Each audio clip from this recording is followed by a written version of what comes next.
Star Wars is, I think, inarguably at this point, in the worst shape it has ever been, ever since it was just merely an idea in the back of George Lucas's mind and finally bringing it to screen in 1977. We have not been through a more creative desert, okay?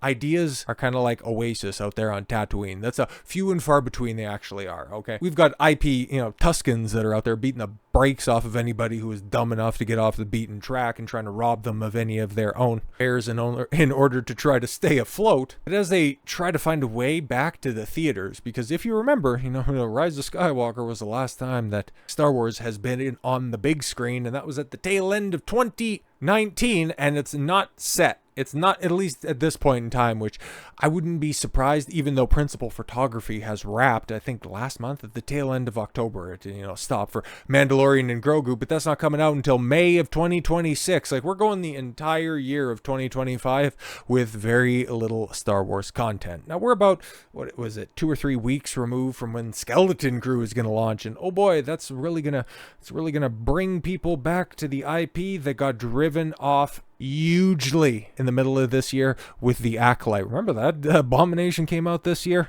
That was the latest, a jumping off point, and I think arguably the last time, because a lot of people jumped off at The Last Jedi. So a few people jumped off at The Force Awakens, seeing it for the soulless cash grab and the blatant and obvious retelling that it was of A New Hope, being the track record of J.J. Abrams and what he did with Star Trek, seeing it come over to Star Wars and go, oh great, now he's going to do this again, fantastic. But yeah, some people jumped off then. A lot of people jumped off with The Last Jedi. I would put that as a point in time when Lucasfilm lost a sizable portion of their audience. And then another group of people hopped off after, Gina Carano got fired from The Mandalorian. But then after that, you had successive bombs with the Obi-Wan Kenobi show. So you had prequel fans already pissed off, the ones that weren't originally turned off by the idea of Disney acquiring the franchise, with the first few lines of the entire Disney tenure being, "This will begin to make things right." So you pissed them off with that half-baked, awful Kenobi show. Half-baked is probably a little too generous to that abomination. And then after that, I think like a year or so after that, then you had Mandalorian season 3, and everybody going, oh my god, what ended up happening to the writing? And it's like, oh, don't worry, it's been bad the entire time. But now what? Now, off the heels of that, okay, cool. So you repurpose the ideas that you had for Mandalorian season 4, make it into a movie that is supposed to be the setup for Dave Filoni's big Mandoverse movie. We're gonna finally have Thrawn. Oh my god, we're finally gonna have Thrawn, and he's gonna take on like my favorite girl in Ahsoka, and they're just like they're gonna do the big battle, and it's gonna be so great. And I love Ahsoka, and I love my dog. Like who's actually going to give a shit about that stuff? Okay, this is going to be 2026. You're going to have so much space, okay, in between Skeleton Crew. Fantastic. And the next piece of Star Wars media that is supposed to come out. And oh yeah, the whole idea of Star Wars finally coming back to the theaters was to reinstitute their idea of having, okay, you got a spin-off movie and you want to have a mainline movie. Okay, you want to have at least 2 marquee releases throughout the year, but you can't even get that right, apparently, which is kind of what I also think. If Lucasfilm is going to be balking off of that very coveted December 2026 release date, which if you recall, after The Force Awakens got delayed from May until December, they always had that end of the year slot because TFA was there, and then Rogue One came out in December 2016, and then The Last Jedi, and then Solo, and then Rise of Skywalker. But they won't have the opportunity. That is, of course, until some more reshoots end up coming out for Mandalorian and Grogu, which I'd imagine this will eventually slide into that spot because that's not coming out in May of 2026. Okay, that's still a long ways away, but this is Lucasfilm. They're highly incompetent, bro. How many more things? What's more likely? Okay, what's more likely, that Mandalorian and Grogu actually comes out on the announced date in May, or they make several more grandiose announcements of projects that are never going to get made? Yeah, exactly. They're really good at a couple of things: wasting a bunch of money, pissing off their fan base, and announcing products that never come to the screen. So Disney takes Star Wars off the 2026 calendar as Ice Age 6 grabs up a date. Yeah, Now, this wasn't even like, okay, the long-rumored Rey movie, okay? This wasn't Donald Glover's goofy-ass Lando project, okay? This was nothing named. This was simply an unnamed, unreleased, unknown Star Wars project. But Disney, earlier this year, earmarked that date for, yes, Lucasfilm is going to have a big project right there. You know, they're going to have a Star Wars movie right there, and it's going to be great. Well, what is it going to be? A Star Wars movie, and it's going to be great. All right, Disney has removed a planned Star Wars movie from its 2026 release calendar. Well, the latest installment of a popular animated franchise will take that slot. And this right here just kind of tells you all you need to know about current day Hollywood. Ice Age 6. Holy shit. Like, I think I was a young man. I remember watching the original Ice Age, you know, Dennis Leary as a saber-toothed tiger. You had, oh, Ray Romano. Oh, I just want to, oh, what happened to my acorn? Oh, can't find it. It was fun. Whatever year it came out, I could tell you exactly how old I was. But yeah, I remember watching the first one. And I thought that, you know, the franchise was getting long in the tooth. Pun not intended. But like the third or fourth one like that. And it's like, holy crap, how much is left? But here we are with the sixth one. Remember, wasn't it, yeah, Jaws 6 that got parodied in Back to the Future 2? And now we unironically have Ice Age 6 coming out December 18th, 2026. Yeah, okay. Details for the Star Wars film that was initially set for that date had not been disclosed. Disney announced last week. Well, did they? Because I thought that was more or less just kind of a leak. It was also like how the Acolyte got canceled. That was also a leak, okay? They've got Star Wars Celebration that's coming up. It's in Japan in April. In April, we're going to have a bunch of more information about the future of Star Wars. And Kathleen Kennedy will bring out the next batch of heroes and announce the next batch of Star Wars projects that will never be released. And I don't know, maybe lay out some kind of announcements for like the 25th anniversary celebration of Attack of the Clones, perhaps. Because they just did that for what Phantom Menace that came out 25 years ago, 1999. I remember how hyped that was, bro. I didn't watch it in theaters. It took me a long time to actually get around to watching Phantom Menace. I talked about before, you know, my best friend who used to live across the street from me. He got me a birthday gift. It would have been, yeah, 9th birthday or something like that. I got a Naboo Starfighter, one of those real die-cast steel models that I'm sure were very expensive. They just had no connection to the franchise at all whatsoever. Him, his brother, and his dad were big Star Wars fans. I was just like, I like baseball. I don't know. I like baseball, Sonic, and Mortal Kombat. Can we go for that? Yeah, that'd be fantastic. Let's play Sega Genesis in the basement. It'll be a great time, but I digress. Yeah, the Phantom Menace re-release actually did pretty decent money, and that's like widely regarded as the worst of the prequels. Attack of the Clones is right there, and it's normally interchangeable at the bottom of the original 6 films list, but at this point in time, pilfering the prequels for nostalgia is about the best that Lucasfilm can do. Yeah, I suppose we're going to hear about that in April. Is it April or May? It's something like that. It comes out, yeah. And that's very likely when we're going to get some more clarification as to what's happening with Lucasfilm, what's happening with Star Wars, because it's not great. But yeah, earlier this year, the studio announced that director Jon Favreau's Pedro Pascal-led feature The Mandalorian Grogu will hit theaters May 22nd, 2026. The film is a part of a spin-off of the hit Disney Plus series. Yeah, you could have had that disclaimer on that if this was 2021. If this was after Luke Skywalker came back at the conclusion of season 2, the hit season, yeah, if you would have made a movie right then, that could have been popular. But this is, 3-4 years removed from the conclusion of one of the biggest disasters for Disney Plus, Mandalorian season 3. Way to strike while the iron is ice cold. That's not to mention about D23. Yeah, in Brazil last week, yeah, they announced that Ice Age 6 was in production with Ray Romano, Queen Latifah, and John Leguizamo reprising their voice roles. Dennis Leary's saber-toothed tiger dead? Well, that sucks.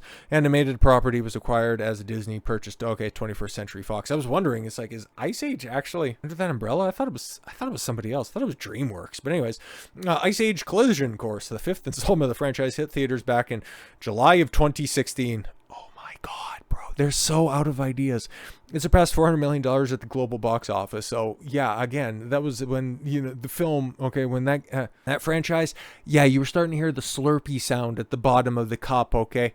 There was not much left, but you think, yeah, okay, cool, running it back about a decade later, that'll somehow bring people back to they'll bring people back to the theater. Okay, bro, good luck on that. But yeah, looking ahead to 2025, it's like there's not much reason to think that Lucasfilm and Disney in general are going to get out of this tailspin. They struck gold for whatever reason with Inside Out 2, because it was not political, because they told, okay, this was the edict on high from a lot of the creatives, or I'm sorry, I guess the creatives and the creative directors going down and saying, hey, you fix that lighting, none of that gay shit. We're making a kids movie out here, okay? We want it to be fun, we want it to be approachable, and we want it to be non-controversial, okay? You go ahead and do that, otherwise you can tell your story walking. And what ended up happening, the highest grossing animated film of all time. Deadpool and Wolverine. Yeah, what was that? Male and Pale is Stale. Right. Highest grossing R-rated film of the year, and the only reason anybody's going to be willing to give the MCU moving forward a chance. Because specifically talking about the MCU,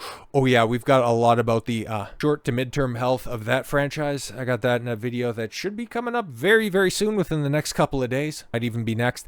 Don't know how everything's going to shake out on this one, but yeah, that's a kettle of fish that's a little bit better than Star Wars, but then again, that's also saying that, you know, syphilis is a little bit better than AIDS because it's curable. But anyways, yeah, taking a look at Disney's release schedule for 2025, not to mention, okay, like it's got a couple of things that are in the pipe towards the end of this year, right? Like you got the Mufasa, you got the live action Lion King prequel, that nobody wants. You got, what is it, Moana? Is it Moana 2 that comes out? Yeah, Moana 2 late in 2024, and Zootopia next year. I guess, you know, catering to furries. Whatever. Yeah, your friendly neighborhood Spider-Man, which, yeah, I guess getting a Spider-Man property, even though it's going to be a Marvel television, it's Marvel animated, which even as great, and for the people that did watch it earlier this year, X-Men 97 didn't move the dial at all whatsoever. And the X-Men is Marvel's second most popular property, second to Spider-Man, but got some kind of spin-off, bastardized looking friendly neighborhood Spider-Man gimmick where, yeah, okay, you got Peter Parker back in high school. Great. That's a story that has been told how many times at this point? And then it's also got CalArt's goofy ass looking animation. Yeah, that's not going to turn anybody on. And then Captain Black Falcon America, man, that is going to be what, $500 million? Bro, a little bit of a spoiler for that upcoming video that I'm doing. It's getting more reshoots. Holy shit, bro. They're paw committed on that film. But anyways, Win or Lose, I don't know. A Pixar movie? Cool. Okay, in February. Okay, coming out 5 days later, huh? Interesting. Oh, no, that's going to be on Disney+. Okay, a lot of Disney+ content. But I thought Bob Iger, what was that, earlier this year, saying, yeah, we're cutting down on quantity. We're focusing on quality. Yeah, look at all this crap. Okay, and then Snow White, March 21st, 2025. Oh, I can't wait. But just 2 weeks before that, you have Daredevil, Born Again. Oh God, that's not exactly the best thing in the world to ingratiate yourself with your audience, because we've seen the way that you've handled Kingpin twice now, having him beat the brakes off of by Echo, you know, reducing him to a blubbering mess, and then before that, having him get beat up by female Hawkeye. Like, what are we doing? Yeah, I'm sure he'll be treated with great respect. Okay, I'm sure Daredevil will eventually have gotten home, changed out of his yellow and brown suit after he did the walk of shame home from She-Hulk's place. Remember? That happened too. Yes, then The Amateur, which is, okay, I guess that's something new, but that's okay, coming out of old Fox. That makes sense. Andor Season 2. Oh, there's the first Lucasfilm thing, right? That comes out April 22nd. There's high hopes for that, because there's been so many recent Season 2s of things that have been so great, especially building off the first season of something. House of the Dragon. Oh, Arcane. Joker 2. The Thunderbolts. Oh, great. May 2nd. Yay. Everybody's looking forward to that. Like, what's even the story of that? What are they teaming up to fight? What are they, like, some kind of Thunderbolts? Lilo and Stitch. Is that the live action one? Elio. Pixar movie. Okay, coming out in June. Ironheart. Ugh. And Fantastic Four. Ugh. Eyes of Wakanda, Freakier Friday. That's actually not a follow-up. That's for as much as you might think that that's going to be a sequel to Freaky Friday, you know, Jamie Lee Curtis and Lindsay Lohan. That's just actually your average day with Lindsay Lohan. Very, very strange, okay? Marvel Zombies, Tron Ares, Predator Badlands. All right, that was supposed to be Blade, and then Zootopia, Wonder Man, Avatar, Fire, and Ash. You notice a distinct lack of Star Wars. Notice a distinct lack of Lucasfilm. Bro, Andor Season 2 is the only release on that list. That's animated, that's D+ stuff, that's theatrical stuff. One goddamn Star Wars, one fucking Lucasfilm offering throughout the entire year. That is some dire shit. That lets you know that Kathleen Kennedy, we've known this for a long time, she's the worst executive in Hollywood history. If she didn't know where all of the bodies are buried, she would be out on her ass, and she would have been years ago. But no, she's gonna go down. She's gonna tank this company even worse, because even if Andor Season 2 is as good or even better than the first one, that one's gonna be out there on an island, okay? Because that's made by Tony Gilroy and his crew. It has nothing to do with anything else. It's a spin-off of a spin-off of a story that's already been told. The only time it's going to be relevant is when Kathleen Kennedy plays her final card to remake the OT, when they can go back and tell the story of how Leia Organa was truly the savior of the galaxy, and far more important than Luke or Han ever could have hoped to be. You think I'm being facetious? Remember how integral her story was for Obi-Wan. So with all that said, thank you all very much for the gift of your time. I've been Don Consuelo. I want you to follow your gut and get after it. Take care, everyone.